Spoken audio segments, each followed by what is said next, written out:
तुम ये बताओ, उसी तरह हमें ये बताइए कि जिम जाना है, जिम हम मसल्स बनाना है, बॉडी का मसल्स बनाना है, मान लो हाथ का मसल्स डेवलप करना है, एकदम स्मार्ट बनना है, तो उसके लिए जो प्रोटीन होता है वो हाथ में लगाना है या मुंह में खाना है?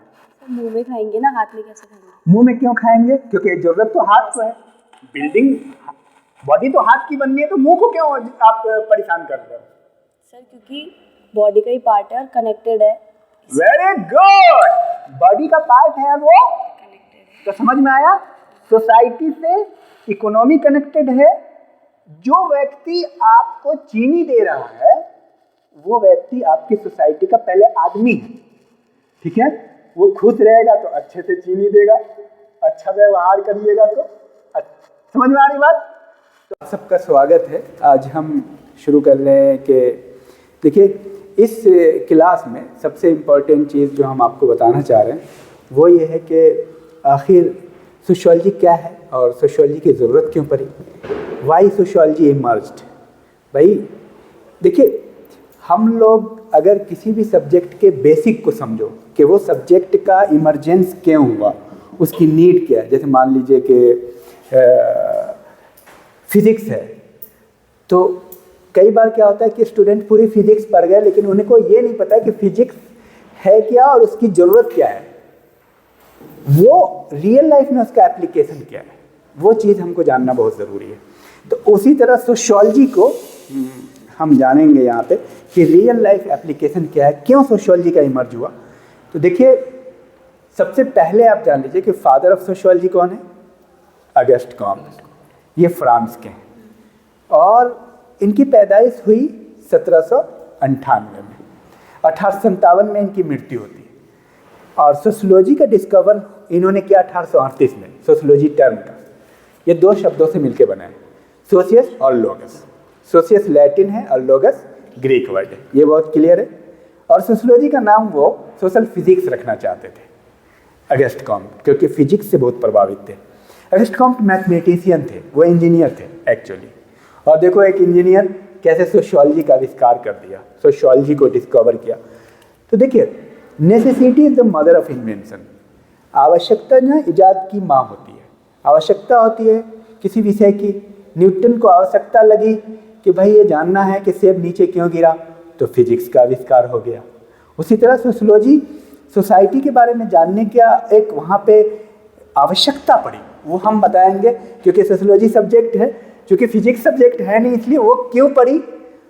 भाई सेब तो गिर ही रहे थे ना हजारों साल से, लेकिन न्यूटन ही ने क्यों खोजा। तो यहाँ पे अगस्ट कॉम्ट ही ने उसका इजाद क्यों किया। ऐसा तो नहीं कि सोसाइटी आज से थी, अगस्ट कॉम्ट के समय से थी, हजारों साल से है। तो अगस्ट कॉम्ट ही को इसका फादर क्यों माना गया? ऐसी क्या खास बात थी कि अगस्ट कॉम्ट ने किया?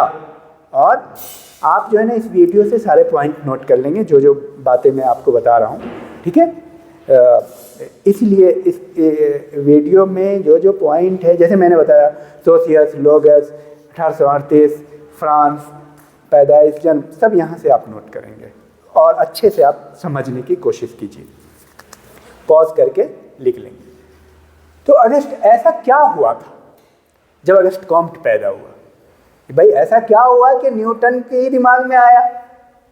जब न्यूटन सेब गिरते देखा होगा तो कुछ बात हुई होगी, इसके पीछे कोई, भाई सेब तो सबने देखा होगा गिरते हुए, लेकिन न्यूटन ही ये काम क्यों कर रहा था?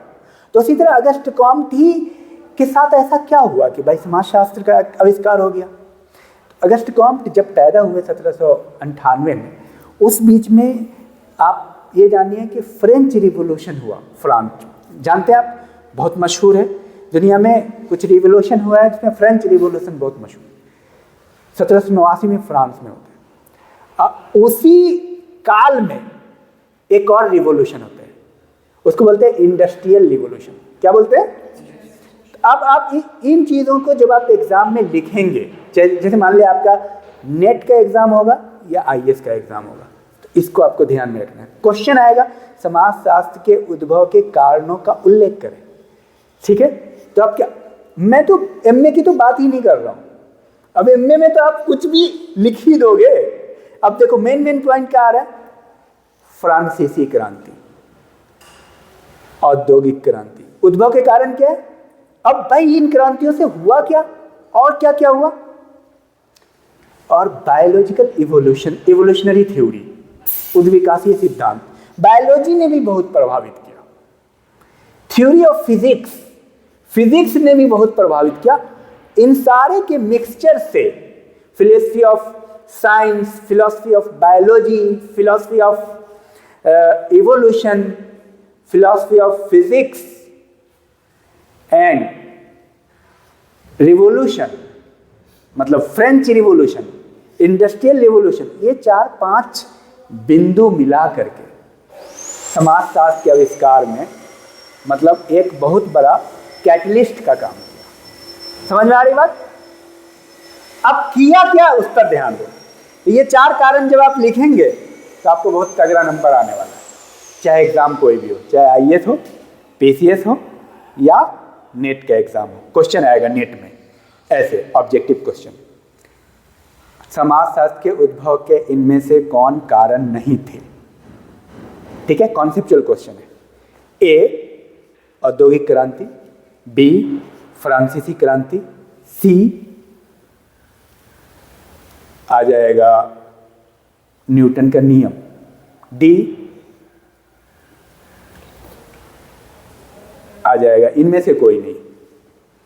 तो सही उत्तर होगा इसका डी, इनमें से कोई नहीं, क्योंकि न्यूटन ने भी प्रभावित किया था। वो हम आगे बताएंगे, क्योंकि अगस्त कॉम्ट पूरा न्यूटन से प्रभावित है, उसका नाम ही रखना चाह रहे थे सोशल फिजिक्स।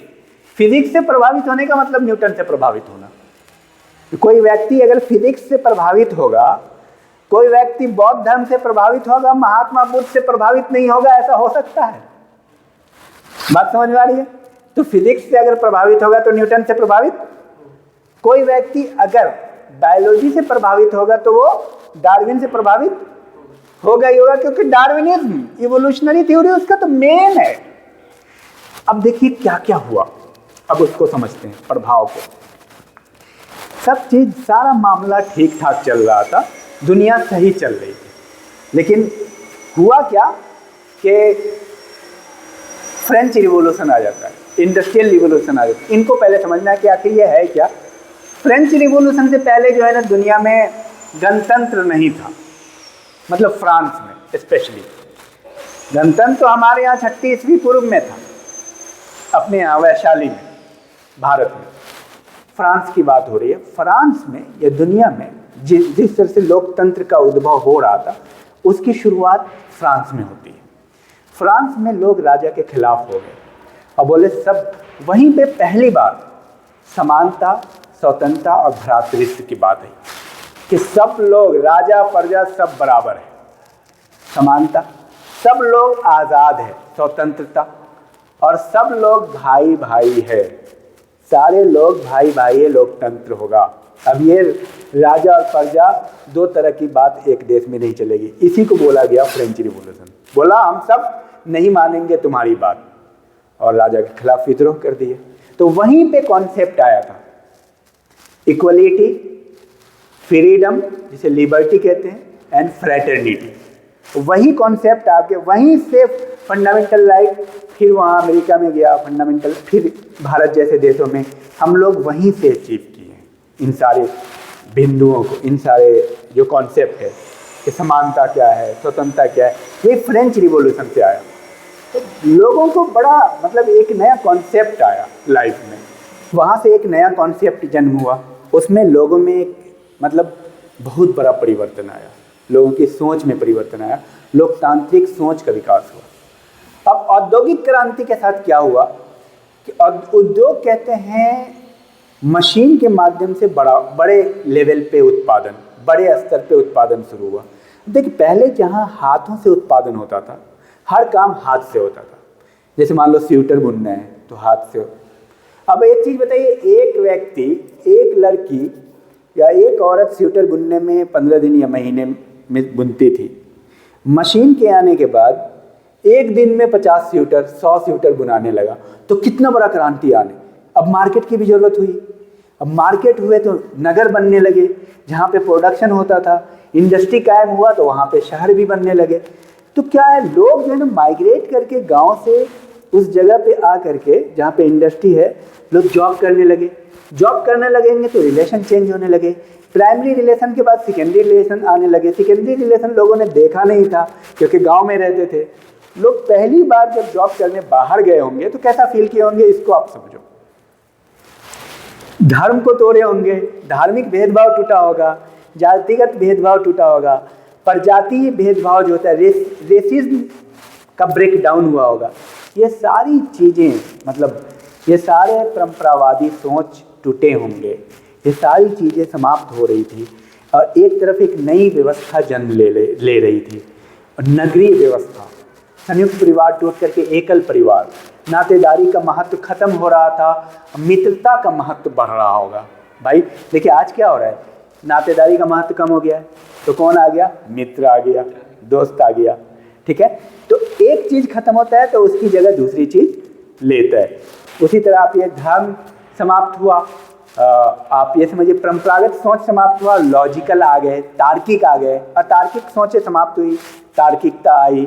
इससे हुआ क्या, सामाजिक व्यवस्था पे क्या असर पड़ा इतनी बात से, तो समाज में जो परिवार है वो टूटने लगा, क्योंकि कुछ सदस्य गांव छोड़ करके बाहर जाने लगे, गांव छोड़ करके बाहर जाने लगे। और उस क्रम में हुआ क्या, उसमें क्या हुआ, नातेदारी का महत्व घटने लगा। क्योंकि भाई जब साथ में रहते थे परिवार के साथ, तो जब भी कोई दिक्कत होती थी, कोई भी परेशानी होती थी, सबसे पहले नातेदार को बुलाते थे। अब तो नातेदार रहे नहीं, तो अब किसको बुलाते हैं, दोस्तों को बुलाते हैं। नातेदारी का महत्व कम हो गया, संयुक्त परिवार टूटने लगे, लोग बहुत अस्त व्यस्त हो गए, परेशान हो गए। उसके बाद आप ये सोचिए कि धर्म में जो अंधविश्वास था वो टूटने लगा।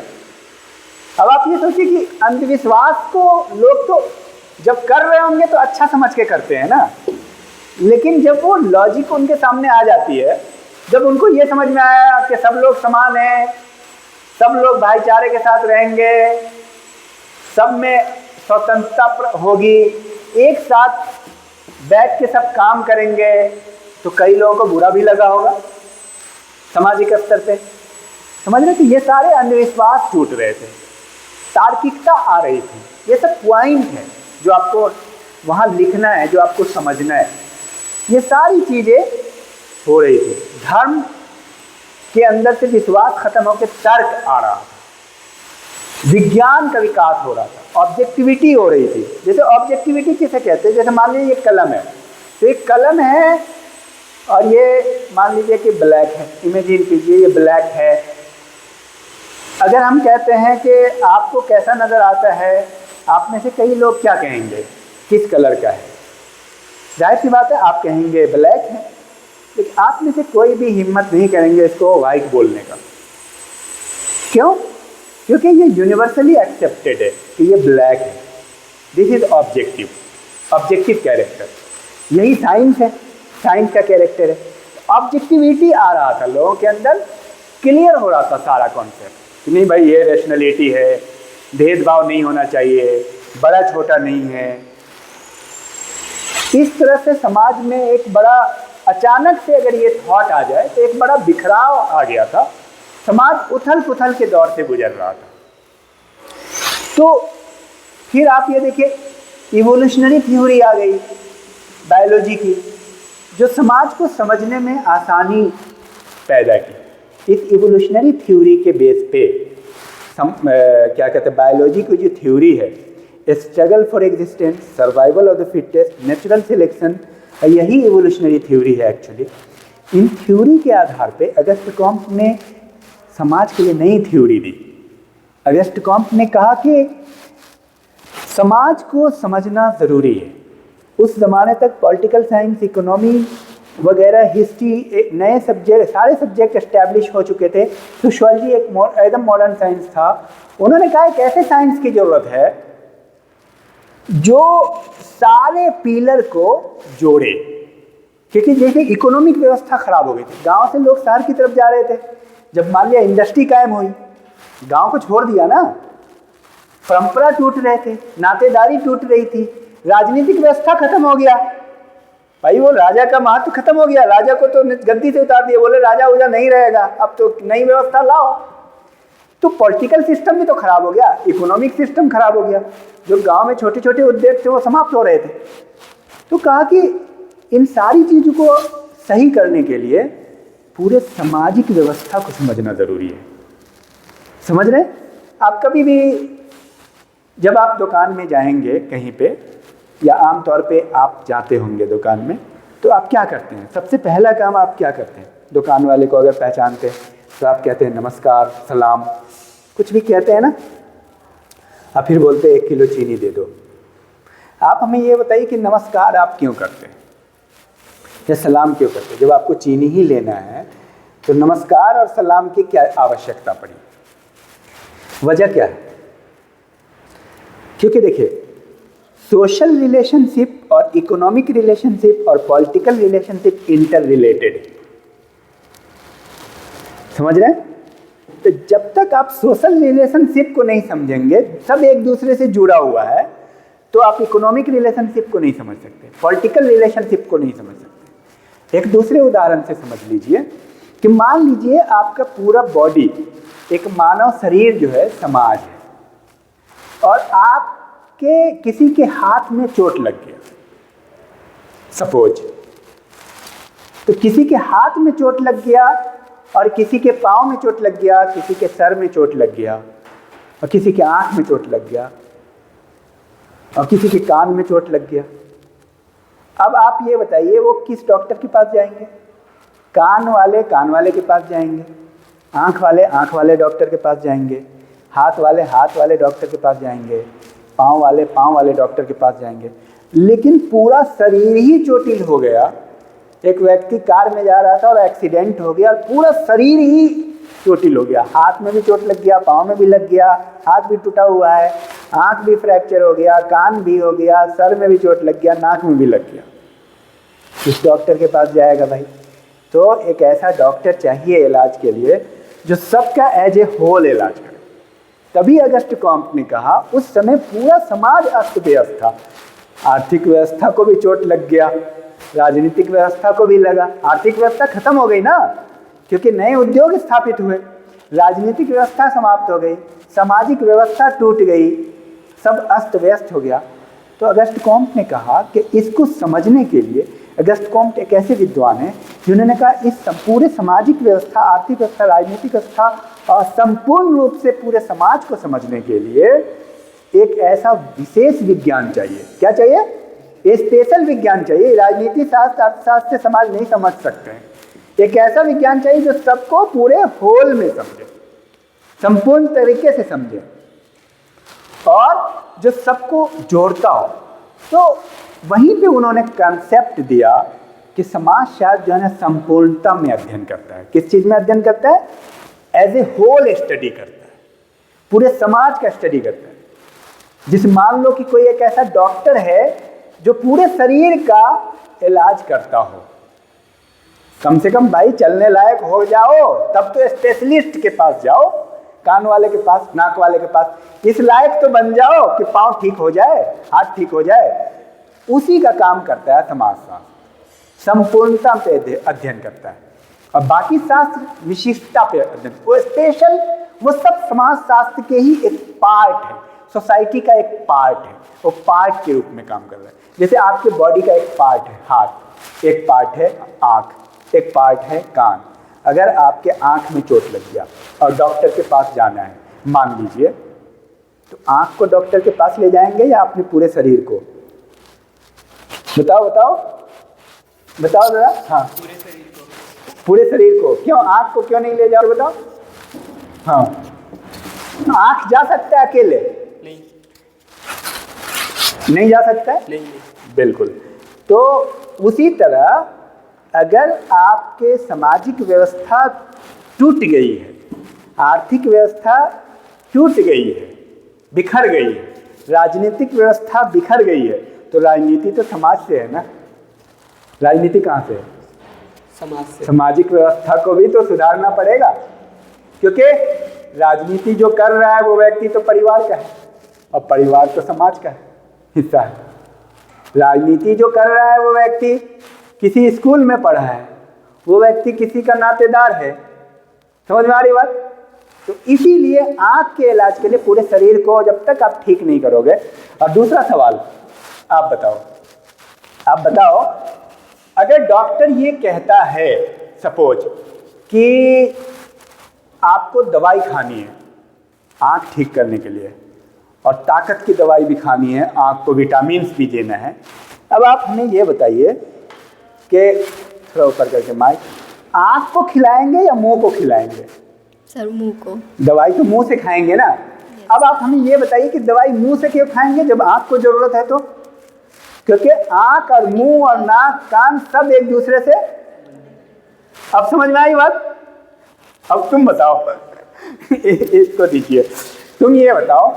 उसी तरह हमें ये बताइए कि जिम जाना है, जिम और मसल्स बनाना है, बॉडी का मसल्स बनाना है। मान लो हाथ का मसल्स डेवलप करना है, एकदम स्मार्ट बनना है, तो उसके लिए जो प्रोटीन होता है वो हाथ में लगाना है या मुंह में खाना है? सर मुंह में खाएंगे ना, हाथ में कैसे खाएंगे? मुंह में क्यों खाएंगे? क्योंकि जरूरत तो हाथ को है, बिल्डिंग बॉडी तो हाथ की बननी है, तो मुंह को क्यों आप परेशान कर रहे हो? सर क्योंकि बॉडी का ही पार्ट है और कनेक्टेड है। वेरी गुड, बॉडी का पार्ट है वो कनेक्टेड है। तो समझ में आया? सोसाइटी से इकोनॉमी कनेक्टेड है। जो व्यक्ति आपको चीनी दे रहा है वो व्यक्ति आपकी सोसाइटी का पहले आदमी है, ठीक है? वो खुश रहेगा तो अच्छे से चीनी देगा, अच्छा व्यवहार करिएगा तो समझ में आ रही बात? तो ये बात क्लियर हो गई। अब समझ में आया सोशियोलॉजी का आविष्कार क्यों हुआ? तब तक सोशियोलॉजी कोई विषय नहीं था, लेकिन बायोलॉजी के सिद्धांत ने अगस्ट कॉम्ट को सोशियोलॉजी के सिद्धांत देने में मदद किया। अगस्ट कॉम्ट ने कई सिद्धांत दिए जो फिजिक्स और बायोलॉजी से प्रभावित थे। ये भी बताना इसलिए ज़रूरी है, तब तक आपका आंसर जो आईएएस के लिए, पीसीएस के लिए या नेट के लिए स्पेशली, वो कंप्लीट नहीं होता है। आप बताएंगे कि कैसे प्रभावित थे। फिजिक्स के त्रिस्तरीय नियम के आधार पर अगस्ट कॉम्ट ने समाज का त्रिस्तरीय नियम दिया। क्या दिया?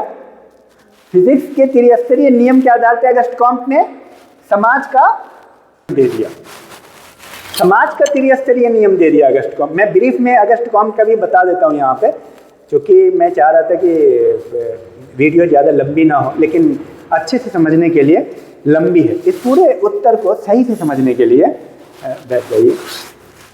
तो अगस्ट कॉम्ट अब क्या किया? अगस्ट कॉम्ट बोले कि जिस तरह फिजिक्स में सिद्धांत है त्रिस्तरीय नियम, फिजिक्स का 3 नियम है, पहला नियम, दूसरा नियम और तीसरा नियम, उसी तरह समाज का भी उन्होंने त्रिस्तरीय नियम दिया और कहा समाज 3 स्तरों से होकर के जाता है, ठीक है? पहला स्तर धार्मिक स्तर, दूसरा स्तर तात्विक स्तर और तीसरा स्तर वैज्ञानिक स्तर। धार्मिक का मतलब होता है थियोलॉजिकल स्टेज, इसको बोलते हैं थियोलॉजी। इसका सही वर्ड है इंग्लिश में थियोलॉजी, ठीक है? थियोलॉजिकल स्टेज, रिलीजियस स्टेज नहीं, रिलीजियस ही स्टेज हुआ एक तरह से समझने के लिए, थियोलॉजिकल स्टेज। उसके बाद मेटाफिजिकल स्टेज और उसके बाद साइंटिफिक स्टेज। कहते हैं कि सोसाइटी ना एक स्तर से दूसरे स्तर, दूसरे स्तर से तीसरे स्तर में जाती है।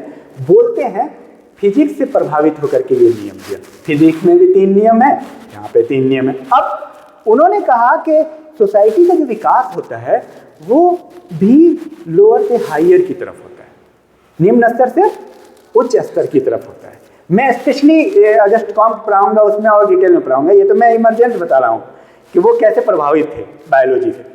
तो उन्होंने बताया कि जैसे मान लो कि इवोल्यूशन में कोई भी जीव जंतु का विकास होता है, और समझने के लिए जैसे छोटा बच्चा बूढ़ा बनता है, बड़ा बनता है, जवान होता है, बूढ़ा होता है, तो एक उसको आप डेवलपमेंट के पॉइंट से सोचें। उसी तरह सोसाइटी भी बढ़ती है आगे। पहले वो छोटा बच्चा होता है, फिर बड़ा होता है, फिर और बड़ा होता है। जब आप देखोगे, आप पता करोगे कि मान लो देहरादून है या दिल्ली है या इलाहाबाद है, लखनऊ है, पटना है, ये 100 साल पहले क्या था? तो पता चलेगा गाँव था, फिर पता चलेगा कस्बा हुआ 100 साल पहले, फिर पता चलेगा उस समय आबादी 1000, 2000 थी, 5000। मैं किसकी बात करूँ? दिल्ली एक गांव था 200 साल पहले, ठीक है। दिल्ली राजधानी बना है आपका 1911 में। आप पता कीजिए उससे पहले क्या था दिल्ली, तो पता चलेगा कि पहले एक गांव था। कलकत्ता के बारे में बताया जाता है, कलकत्ता एक गांव था। कोलकाता और 3 गोविंदपुरी 3 गांव मिलकर के कलकत्ता शहर बना बाद में। तो पहले गांव होता है, फिर कस्बा यानी टाउन, उसके बाद सिटी बनता है। तो हर शहर की यही कहानी है, हर समाज की यही कहानी है। तो समाज का उद्भव ऐसे होता है। तो ये इवोल्यूशन है कि नहीं, ठीक है, ये बायोलॉजी से ले लिया। और इस इवोल्यूशन में काम आता है, हर्बर्ट स्पेंसर ने और एक्सप्लोर किया इसको। हर्बर्ट स्पेंसर इवोल्यूशनिस्ट हैं बायोलॉजी में, लेकिन उन्होंने सोशियोलॉजी में भी काम किया है। मैं आपको ये बताऊं, ये आपको जान के, बायोलॉजी में भी हर्बर्ट स्पेंसर को पढ़ा जाता है, लेकिन सोशियोलॉजी में भी पढ़ा जाता है। तो हर्बर्ट स्पेंसर ने वहाँ से बायोलॉजी के डार्विनिज्म को लेके, उद्विकास को लेके समाज से लागू कर दिया और कहा कि समाज में भी उद्विकास होता है। जैसे बायोलॉजी में कोई भी एनिमल जो हुआ है उसका उद्विकास हुआ है, उसी तरह समाज का भी उद्विकास हुआ है। समाज भी हजारों साल धार्मिक स्तर में था, उसके बाद तात्विक स्तर। धार्मिक मतलब अंधकार में, अंधविश्वास में, जब भी कोई चीज़ का जवाब दो तो वो धर्म के आधार पर ही देते हैं। अब मैं आपको बताता हूँ उसका सबसे सरल जवाब, मैं अक्सर बताता हूँ। जैसे मान लो कोई सांप आ जाता है तो क्या बोलते हैं, धार्मिक स्तर का व्यक्ति, ईश्वर के कारण, ईश्वर की इच्छा से आया है। तो सांप किसी को काट लिया, क्यों काटा, ईश्वर की इच्छा। वो आदमी मर गया, ईश्वर की इच्छा। किसी बच्चे ने एमए किया सोशियोलॉजी से, ईश्वर की इच्छा।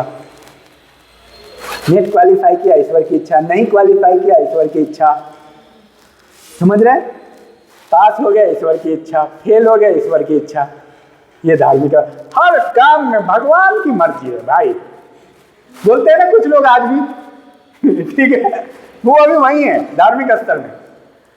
बाद में इसकी आलोचना हुई। अब उन्होंने कहा कि धार्मिक स्तर, तात्विक स्तर, वैज्ञानिक स्तर एक साथ चलते रहते। इसको मैं डिटेल्स में आप अगस्त कॉम्प्ट वाली वीडियो में देख लीजिएगा, सारी चीज़ें कंप्लीट है। वैसे मैं ब्रीफिंग करता जाऊंगा।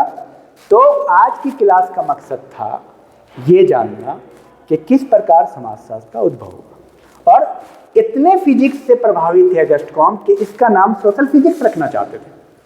लेकिन इत्तेफाक होता है ना, कई बार कोई व्यक्ति, कोई आदमी को बच्चा होता है, इमेजिन कीजिए, और उसका नाम रखना चाहता है सोनू या मोनू, ठीक है।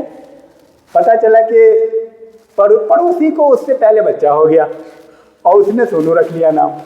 अब आप ये बताओ, पड़ोसी का बच्चा एक दिन पहले पैदा हुआ और वही नाम जो उसने सोचा था उसने रख लिया होगा, तो क्या एक दिन बाद वो वही नाम रखेगा कभी भी कोई आदमी?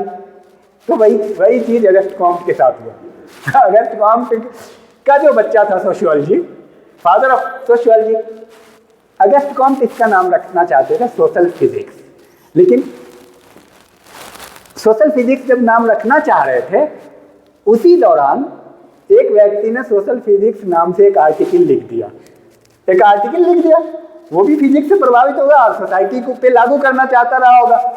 उसका नाम था क्वेटलेट। ये भी क्वेश्चन आता है नेट में कि किसने सोशल फिजिक्स नाम से आर्टिकल लिख दिया, क्वेटलेट या अगस्त कॉम्ट ने सोशल फिजिक्स का नाम क्यों चेंज किया, किसके कारण? उसका नाम था क्वेटलेट, ठीक है, QUETLET, क्वेटलेट। क्वेटलेट के कारण अगस्त कॉम्ट ने अब सोचा यार फिर लफड़ा है, अपने बच्चे का दूसरा नाम रखो। एक बार तो सोच लिया, क्योंकि अगस्त कॉम्ट, ये बच्चा तो छोटा था ना, अगस्त कॉम्ट नहीं तो पाला पोसा है सोशियोलॉजी को, जिस तरह न्यूटन ने फिजिक्स को। तो इसको पाला, बड़ा किया, ठीक है। फिर अगस्त कॉम्ट ने सोचा कि भाई क्या करें, मतलब उसी दौरान जब भाई अब सोशल फिजिक्स तो हाथ से निकल गया ये नाम, एक इनके स्टूडेंट थे, उसने कहा इसका नाम इथोलॉजी रखिए। वो भी क्वेश्चन आता है, कौन, किसने सजेस्ट किया था? JS मिल नाम था, उसने कहा था इथोलॉजी रखने के लिए, ठीक है। पर अगस्त कॉम्ट को सोशियोलॉजी नाम बेस्ट लगा, तो उन्होंने सोशियोलॉजी नाम रख दिया। समझ में? तो ये है कहानी। और इतनी सारी बात जो हम आपको बताए हैं, इनमें से 10 क्वेश्चन करीब जो बहुत बर्निंग क्वेश्चन है जो नेट में आते हैं, ये सारे किसने ले लिया, क्यों ये नाम रखा, कुछ भी पूछ सकते हैं कि सोशल फिजिक्स की जगह क्या रखा, सोशलॉजी रखा, सही नाम हुआ। सोशलॉजी किन किन चीज़ों से बना, सोशियस और लोगस। तो स्पेलिंग भी पूछ देते हैं, सोशियस कौन सा टर्म है, लैटिन, ये भी आता है एग्जाम में नेट में, ठीक है। और पहले आईएएस के एग्जाम में भी आता था, पीटी होता था पहले, ऑप्शनल था। तो ये मेंस के पॉइंट ऑफ व्यू से या नेट के पॉइंट ऑफ व्यू से जब आप तैयारी करते हैं तो आपका कॉन्सेप्ट एकदम क्लियर होना चाहिए। आपसे क्वेश्चन आएगा, समाजशास्त्र की आवश्यकता क्यों पड़ी, समाजशास्त्र का उद्भव, इसको, इस सारे क्वेश्चन को लिखना है आपको। आपके मतलब आईएएस मेंस, पीसीएस मेंस या नेट के अंडरस्टैंडिंग के लिए, कॉन्सेप्ट के लिए, समाजशास्त्र की आवश्यकता क्यों पड़ी, समाजशास्त्र का उद्भव किन परिस्थितियों में हुआ, समाजशास्त्र क्या है और कैसे जन्म हुआ। समाजशास्त्र एक प्रकार का विज्ञान है, समझाइए, वो आगे आएगा, वो सारी चीज़ें हैं। तो बात समझ में आई? कोई सवाल है आपका इससे रिलेटेड? ठीक है। हाँ, और मैं इस वीडियो में आप सबसे बताना चाहता हूँ कि जैसे ये सीरीज़ है, ये मैंने स्पेशली आईएएस पीसीएस की मेंस के पॉइंट ऑफ व्यू से और नेट के बच्चे जो कॉन्सेप्ट क्लियर करना चाह रहे हैं उनके लिए है। तो आप क्या करें कि एक एक वीडियो को कॉन्सेप्चुअली समझें, ठीक है, और पॉइंट आप नोट करें। मैं हमेशा बोलता हूँ पॉइंट में आप याद करें, आपका फोकस पॉइंट होना चाहिए। जैसे सोशियोलॉजी कैसे कैसे बना, कब क्या कैसे कहाँ कहाँ, जितनी भी क्रांति, जितनी सारी बातें आपको कही, किससे प्रभावित है, ये सारे क्वेश्चन आते हैं। ये सारे अगर आप मेंशन करेंगे आईएएस के मेंस में या पीसीएस के मेंस में, यूपी पीसीएस, बीपीएससी या यूके पीसीएस, इसके मेंस में आप मेंशन करेंगे ये सारे पॉइंट, तो बहुत अच्छे मार्क्स आपको मिलेंगे। सबसे पहले आपको नॉलेज पे फोकस करना है। और मैं आपको ये बताऊं कि सारे सिलेबस ऑलरेडी अवेलेबल है, लेकिन इसके बावजूद हम पूरे सिलेबस को ब्रीफिंग करेंगे, एक एक चीज़ को मैं बताऊंगा point wise.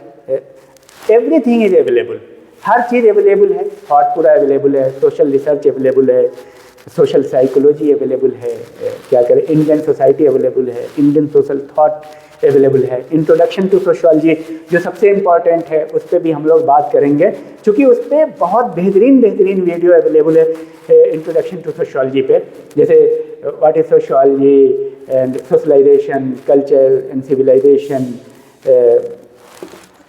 Role, status and role, ये सारा एक एक करके आप वीडियो देखेंगे, सारे पॉइंट को आप नोट करेंगे।